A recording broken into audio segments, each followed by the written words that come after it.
Great. So we're at our final talk for today by Dr. Paul Sadleir on cardiac arrest and outcomes in perioperative anaphylaxis. Dr. Sadleir is a cardiac anaesthetist who has been investigating perioperative anaphylaxis at the WA Anaesthetic Drug Reaction Clinic for over 10 years. He's very active in allergy research and education, and most recently has focused on the prevention of life-threatening perioperative reactions. So can we welcome him to the stage?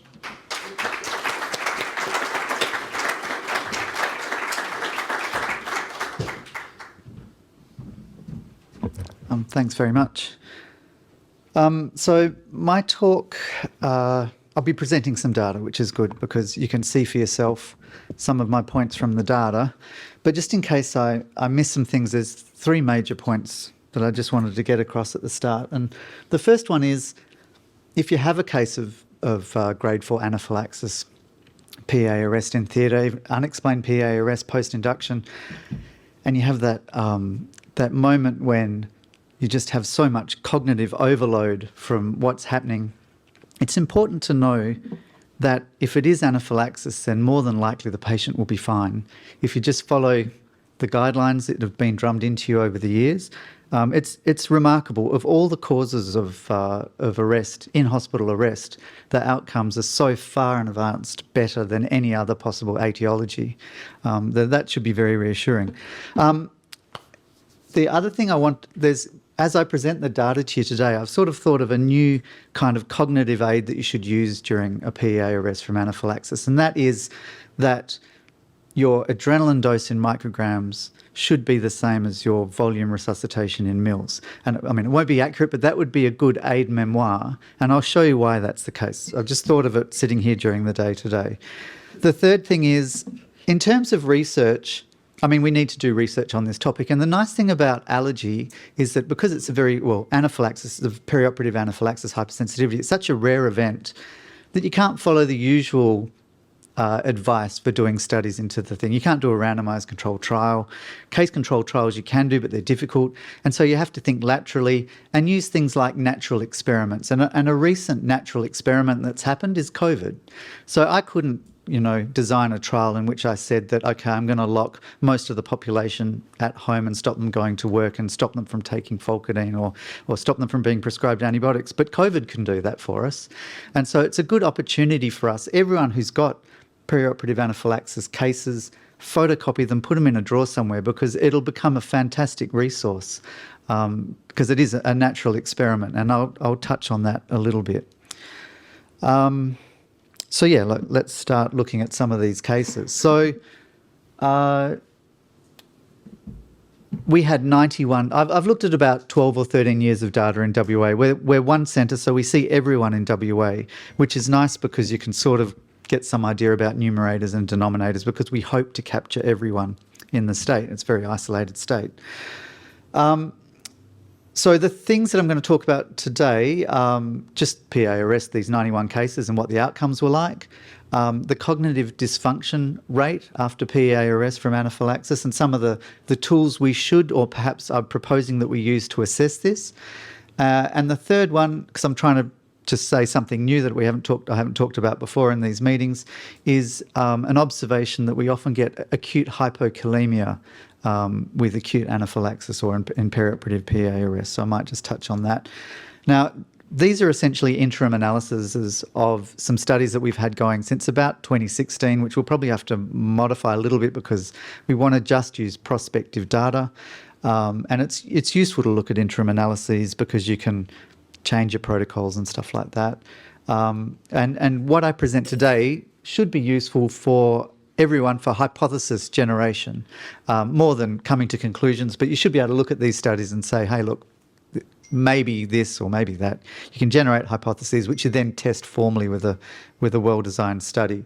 So we've talked about the grades. I'm just going to look at grade 4 anaphylaxis, and the way we define it pragmatically is that if you get chest compressions, external chest compressions, it's grade 4 anaphylaxis.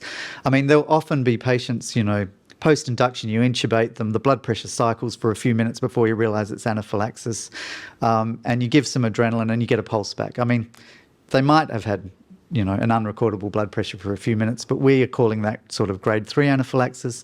our cutoff is if someone does initiate chest compressions, then we call it grade 4. Now, this is from a study we did a while ago, but in this study we had 223 cases of perioperative hypersensitivity, of which 39 patients had chest compressions from their anaphylaxis. So that's about, It's about 14%. And if you use the NAP6 definition of anaphylaxis, which they excluded just the hypersensitivity reactions that weren't considered life-threatening, then it would be about 19% of cases.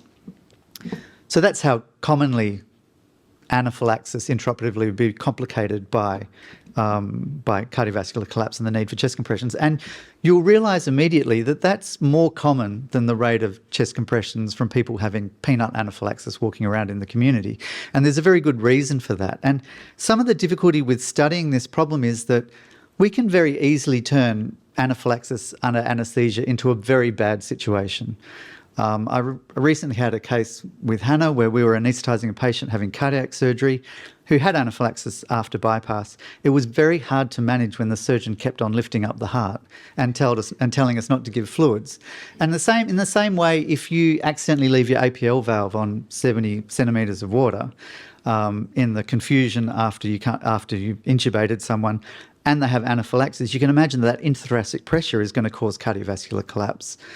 So there's lots of ways what we can do can certainly make anaphylaxis a lot worse, or more importantly, what surgeons can do. So this is just over time, the cases of grade 4 anaphylaxis. And it's remarkable, it's not subtle there, that the rates have been increasing over time. And by 2019, we were seeing a case every week or two. And we usually get a call. Once there's a severe case like this where someone's doing chest compressions, we'll get a call from someone in the hospital or someone managing the patient just to tell us about it. And so we were getting calls so often. I mean, it was really getting ridiculous. But it's a fact. So, and in terms of mortality, of these 91 cases, 3 cases unfortunately died.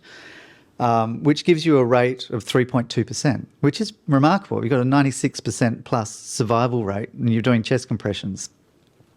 Overall, if you look at all grades of perioperative anaphylaxis, the mortality is less than 0.5%. The other thing is, you'll see there that in 2020, the rate of severe anaphylaxis drops off significantly, so the rate of grade 4. Now, that's not our overall perioperative anaphylaxis rates. They didn't drop off nearly as that severely, and it's hard to explain why that happened. Obviously, it's got to have something to do with COVID, but let's try and explain it. Could it just be spurious? Could it be that we were missing lots of cases and then suddenly we've got a better screening system, we're seeing more of the patients, or the patients are more being referred to us than somewhere else? Or are we, and if that were the case, then you might expect that we would be seeing that the average severity of the case would decrease because we're picking up the less severe ones that we were missing before. But that doesn't seem to be the case. And in terms of, if you just look at the mast cell tryptase of these patients over time, it seems to be increasing. The trend is definitely that it increases. It's not that it's staying stable or decreasing, which is what you would probably expect to see if we had a reporting bias. We did see in COVID in WA, our health system had a bit of a wobble, and our elective surgical rate dropped by 23%. And graphically, you can see it there with a few lockdowns, but that doesn't really explain why it dropped off so much. This is a study in, where was it? Was it in Finland? But anyway, they looked at, with COVID, the rate of antibiotic prescribing. And that's the green line. And it's remarkable. I guess everyone's locked down. They're not getting the usual community colds.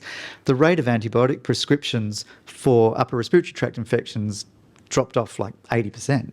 The red line is UTI antibiotic prescriptions, which stayed about the same. So, that's a hypothesis you could generate. Maybe when you get prescribed your antibiotics, you're also being prescribed Fulcadine or something like that, and that's what changed it. We've previously just gone to pharmacies and got to give them their prescription data. This is 2 pharmacies that gave it, and that's just been binned by month.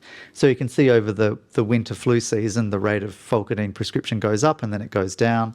And then if you look at the red bars are the excess rocuronium anaphylaxis cases, or they might be or it's NMBA anaphylaxis cases, and you can see that there's a seasonal variation which is about 6 months out of sync. So we actually see a lot of muscle relaxant anaphylaxis over summer, and I've presented this before. And it might be that you have to stop taking the Fulcadine before you start, before you're no longer desensitized to it, to resensitize or something like that. But anyway, the other thing we can do is we can use some of the cross-sensitivity data to work out the relative risk of anaphylaxis per administration for the different agents. And in this case, I was comparing rocuronium with vecuronium. And what I thought was interesting from this was that in 2008 to 2012, which was when the whole Fulcadine hypothesis was being promoted, that the relative risk, from this data anyway, seemed to indicate that the risk of rocuronium dropped relative to the risk of vecuronium at that time. And it's too long ago to really know why that happened, or if this is in fact not just a bit of random statistical noise. But anyway, this is a technique that we could use to investigate the changes at the time of Fulcadine. In terms of why our rate of grade 4 anaphylaxis has increased so much, sort of in the 2014 to 2018 period, it's all, well, most of it was due to muscle relaxant. So this is muscle relaxant cases over time with grade 4 anaphylaxis. It was more that rather than the antibiotic cases. There were some Sugammadex cases that contributed to it to a little bit. And if you look at our NMBA anaphylaxis cases in terms of numbers overall, there's about the same muscle relaxant and cefazolin. But what you do see is that when you look at grade 4 anaphylaxis, it's overrepresented by muscle relaxant anaphylaxis. And that's very easily explainable, because if you've got someone who's having a toe operation, they've got an LMA in, they're spontaneously breathing, and you give them cefazolin and they have anaphylaxis, they're spontaneously breathing, they've got the thoracic chest pump going, and they probably maintain their venous return better than in someone who you've induced anaphylaxis at the same time as slamming down an endotracheal tube and putting on 25 centimetres of water inspiratory pressure, and then they get a bit of bronchospasm. And do you know what I mean? Like I'm hypothesising that that's why muscle relaxant anaphylaxis might be worse. It's not to do with the allergen per se, but it's what we're doing in our anaesthetic around the time that we're giving these allergens. So management, by definition, all of these cases are getting chest compressions. NAP6 recommended that we start chest compressions if the systolic blood pressure is under 50 millimetres of mercury, which seems reasonable, particularly if they've got circulatory collapse and you want to just try and get the adrenaline you've given around the circulation. I did mention earlier in the day that we've had a few cardiac cases that just crash onto bypass, I think more because it's convenient. But one case who was having a Achilles operation, who had chest compressions for 30 minutes, did get ROSC and was then put onto ECMO, which is interesting just because it's such a rare management strategy, but obviously has been proposed, and they did okay. Now, NAP6 was, I was highly critical of NAP6 when it first came out, but it's an amazingly good resource, and they came up with lots of great new ideas, and I think it was a fantastic thing. They found that their patients, survivors from anaphylaxis, had a median, or those that needed chest compressions, they had a median of 9 minutes of external chest compressions, but only a median of 1 litre of intravenous fluids in the first hour of resuscitation. And I think in the second hour it was also 1 litre. So we would think that, compared to our current guidelines, that's a low amount of volume. They did say that they thought that IV fluid administration was inadequate in 19% of cases. I think they defined inadequate, it was a committee decision that it was inadequate without any hard criteria. But anyway, it was inadequate in 19% of patients. And look, the patients did very well. It's interesting, though, that they did say a third of patients experienced harm. And by harm, mostly they meant cognitive dysfunction afterwards, but it could be quite soft. It could be sort of generalised anxiety, post-traumatic stress disorder. But this was really important for us because we'd not been aware of this previously. And so we started asking our patients about these kind of things, cognitive dysfunction, anxiety, sleeplessness, and found that it was almost universal in these grade 4 cases. Of course, it depends how you ask the question, and I'll get to that. Now, ANZAAG forms, something I was also sceptical about when they first came out, have been amazing as well. They're fantastic. They're beautiful forms, and particularly this part of the form. So you can look here, so much information. Was adrenaline given? How much was given? How much volume was given during resuscitation? And how long was chest compressions? I mean, that is just the most wonderful data if you're trying to look into this topic. So it is fantastic. How long was external chest compressions? Well, actually, most of the time it was really short. In more than half of cases, the chest compressions was less than 10 minutes, with a median of only 4 minutes compared to NAP6, which was 9 minutes. And our mean was 10 minutes and their mean was 14 minutes. But there were some really long... Now, I've excluded the patients that didn't survive, and NAP6, they did that as well. They excluded the patients that didn't survive, mainly because we don't get referred those patients, obviously, for investigation, so we don't have a full data set. And if you look at the adrenaline dosing over time, over those cases, I mean, it's very hard to interpret given all the differences in severity and the actual patients. But the median dose of adrenaline during, and this is just intraoperative, was 3 milligrams and a similar mean. So that's there's a big range there. The 14 milligrams is the patient that went on to ECMO.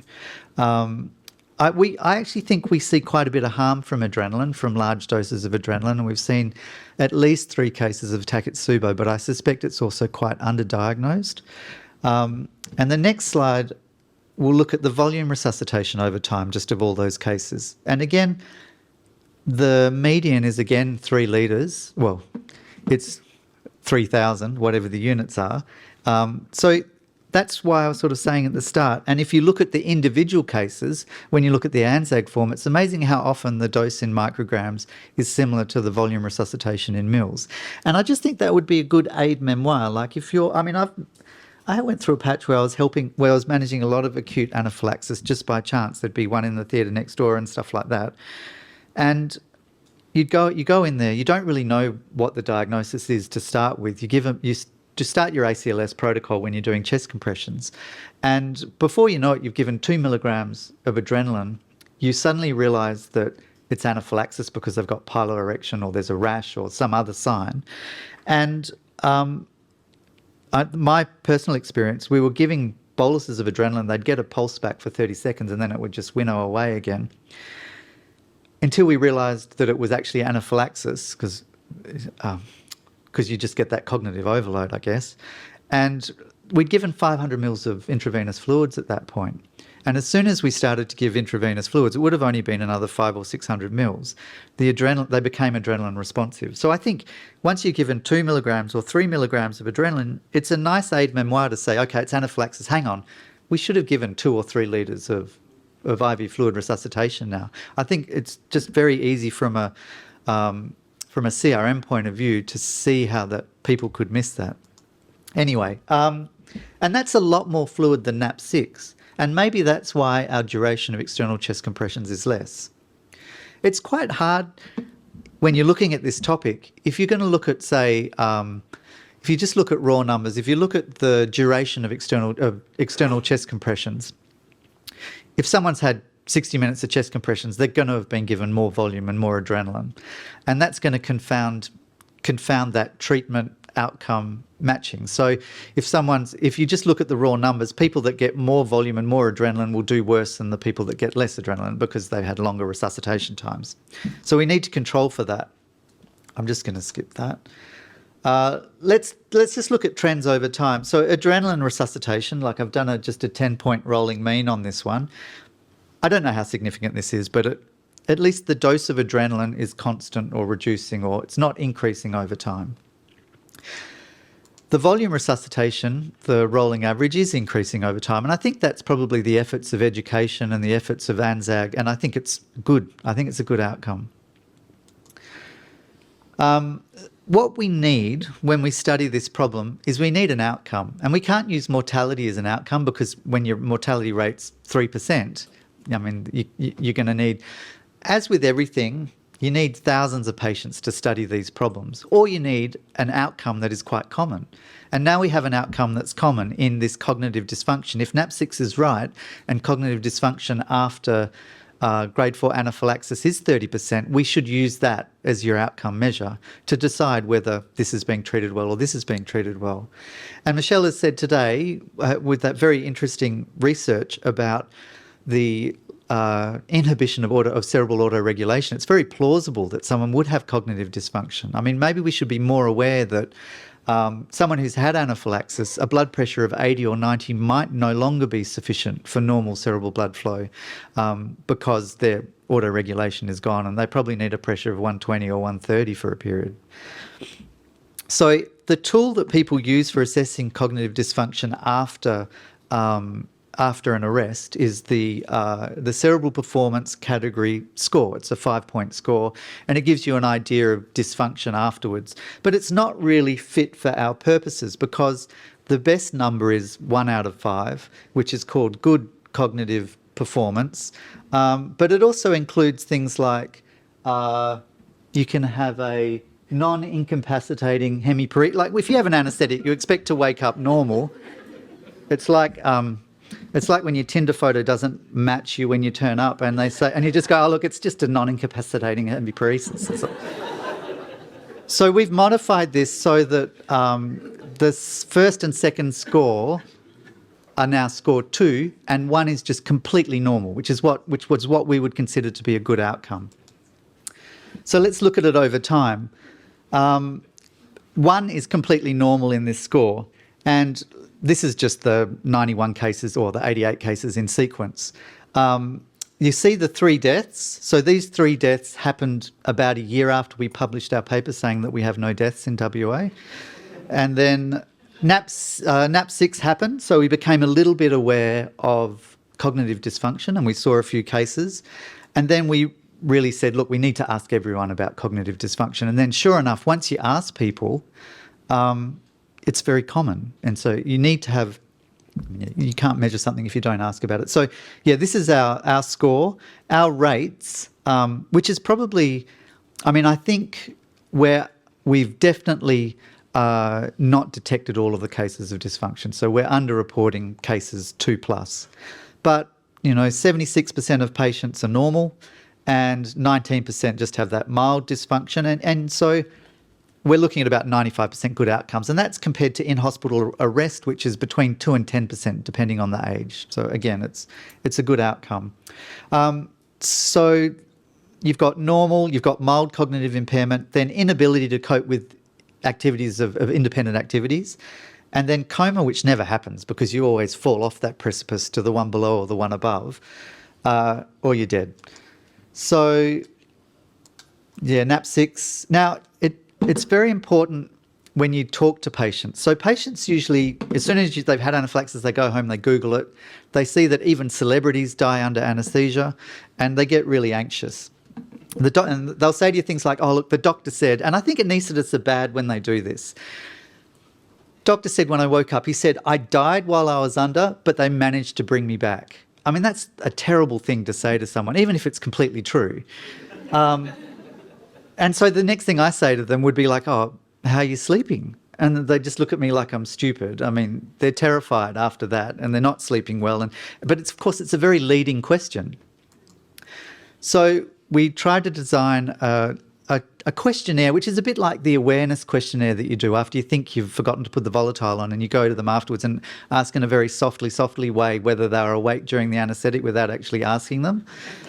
So what we say, so the first thing we say to them is, after the incident, when did you feel completely normal again? And that's a good, like, we finished. They say, oh, I woke up and I was fine. But then you probe a little bit deeper. Has there been any change in your living arrangements? So that'll detect grade 3. They're no longer independent of ADLs. And are you able to do all the things that you could previously do? That's the same, looking for the same one. Now, the next one, I think this is important. Has anyone commented that they have noticed anything different about you since the incident? So that it's objective, because that someone's actually, they've either said it to you or they haven't said it to you. So it's very objective. And when I asked, there was the patient that went on to ECMO, he was a truck driver, and I asked his wife, and she said, yeah, he keeps pinching my bum. And then I said to them, and said, oh, he's really, like, he was very frontal and he was being really inappropriate, had a complete behaviour change, presumably from some frontal cerebral ischemia, so which was very unfortunate. And then the last question you ask, if everything else has been negative, have you commented to anyone else that you've noticed a change in your sleep, memory, concentration, mood? And they've either told someone else or they haven't told someone else. And I think that's quite objective as well. Anyway, we'll move on a bit because I just want to do some other things. So if we just look at raw duration of chest compressions on the x-axis and adrenaline dose, obviously they're confounded, so they're correlated. And then the red dots are the people that on the cognitive dysfunction score aren't normal. So red dots is bad. And what do we notice? Well, if you get chest compressions for more than 10 minutes, then the incidence of cognitive dysfunction is higher. So it was 33% versus 22%. And that's not rocket science. That makes perfect sense. Let's look instead, I mean, to try and get rid of this confounder, let's look at adrenaline dose per minute. And I've chosen 333 mics per minute as your cutoff because I think I've obviously got it wrong. I thought you gave adrenaline every 3 minutes, but that's probably 10 years out of date. But anyway, so if you do that, that's the cutoff. And if you look at the people who get less than that amount, their cognitive dysfunction rate's 32% or above is 30%. So there's no difference. So it doesn't seem that underdosing adrenaline, at least from this very preliminary interim analysis, is having a terrible effect. I mean, because we're not underdosing by a huge amount. Let's look at fluid resuscitation. You can see here that the interesting thing about this graph is durations on the x-axis. Once people are getting to sort of 20 minutes plus, they're sort of hitting a ceiling in volume resuscitation. People give sort of 3 or 4 litres and then it looks like they sort of stop. So these patients here are probably not getting enough volume for the time that they've been resuscitated for. And you can see that there's lots of red dots there, but let's look at it properly. And there's a lot of blue dots in the high fluid rate side of the graph, which is on the left side. Lots of blue dots there because they get, copious amounts of fluid. If we correct, so we talk about, say, 333 mils per minute, because it looked like it was about the same in numbers than the other one. Let's just use that. Then actually the rate of cognitive dysfunction, if you're getting less volume than 333 mils per minute over the over the resuscitation time, was much higher, 39% versus 20%. And this is really just like a back of the envelope calculation for designing a study to do this properly with prospective data. But it looks like this is saying that fluid dosing is really important. I mean, as well as adrenaline dosing. But remember, when you give adrenaline, if you give a milligram of adrenaline, turn your infusion on straight away at 20 mils an hour, in half an hour you've only given 600 mics of adrenaline. So we're giving huge overdoses of adrenaline. And I think, like as Michelle has said, a constant infusion is the way to go. But if we're doing cardiac surgery and your adrenaline's on 20 mils an hour, which is 600 mics in half an hour, 1.2 milligrams in an hour, that's a huge amount of adrenaline, like for our patients. And they're in strife if they're on that much adrenaline. Oh, so that last graph was, if I graph fluid per minute versus adrenaline per minute, and you can see that clumped in the bottom left corner is the cases that do poorly, which is undertreated patients. So let's talk about something different. Other aspects of management in these patients, look, you put them head down. We've got a person who's developing a mask suit that's very easy to deploy in this kind of situation, and you can see a picture of it there. It has a tremendous effect on CVP. So what this graph shows is that he's sequentially turning on and off this mask suit, and the CVP is going from 5 to 12, 5 to 14, 5 to 16, 5 to 18. Oh no, not that high, sorry. The top of the graph is 15. But it's doubling, and that's with increasing amounts of pressure. And I think that's because it's squeezing the abdomen as well, and you're getting all that splanchnic or liver blood flow as well, blood back. And then you compare that to straight leg raise, which doesn't do very much. And then the last one is Trendelenburg position. So it seems that this is much more effective than some of the other things we do. So he's trying to develop this. And the last thing I'm going to talk about, because it's the last talk, is just potassium. Now, occasionally, the first gas people do, often the potassium is 2.4, 2.5.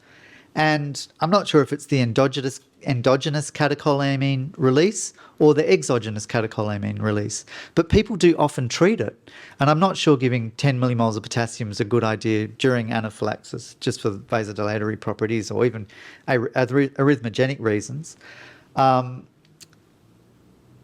yeah, so that's an observation that I did think it would be a good sort of diagnostic tool for anaphylaxis, because it seems to be, when I've looked at people having cardiac arrest for other reasons that also get adrenaline, you don't see the same hypokalemia. In fact, you usually see hyperkalemia. So it's interesting, and we're trying to just put together a large enough data set to study it further, but you know what it's like trying to chase up gases in all the different peripheral hospitals. So there's lots of things we can look at further. So I know lots of things have changed since COVID in some regions. Like I was hearing last night how Fulcardine consumption has increased since COVID because people are terrified of the cough. You get funny looks if you have a cough. So people might use it more. I think in Perth it's probably being used less, or at least now it's been banned. And this will be a great natural experiment again for everyone to look in their regions what happens to the various rates over time. The increase in use of Sugamidex will be a great natural experiment as well when it comes off patent. Is IPPV a risk factor for severe anaphylaxis? Certainly, patients with grade 4 anaphylaxis, I mean, you can look at the records, and we've categorised people into people that had laryngeal mask spont venting, anaphylaxis, and then converted to tube. Usually they're converted to tube, as opposed to people that just get a tube as part of the anaesthetic plan at the start, to see how that impacts on the severity of anaphylaxis. And also, is bronchospasm a risk factor for grade 4 anaphylaxis, for the reasons I've mentioned many times with bronchospasm, intrathoracic pressure. Now, we're developing a REDCap-based online ANZAAG referral form. And it's quite nice in that all of the boxes expand. So if you can tick that you've got a muscle relaxant, then the box expands and you can pick which particular one. It's something that REDCap's free, everyone can copy it, and it's just very nice. And of course, you don't have to do the work, the referrer does the work, pre-populates all the data, which you can then keep, put on your database, and then you can add a few screens for what you find in clinic and perhaps follow up as well. So once we've got this going, if anyone wants to copy it, you're very welcome to. But that's not being done by me, it's being done by some of the other people in our clinic. So yeah, we'll update you about that further. Thanks very much.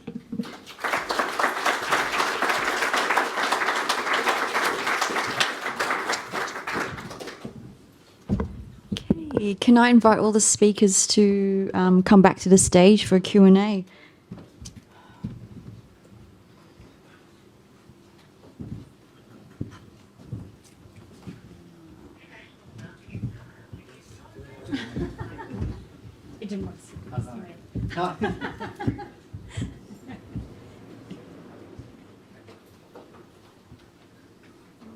Okay.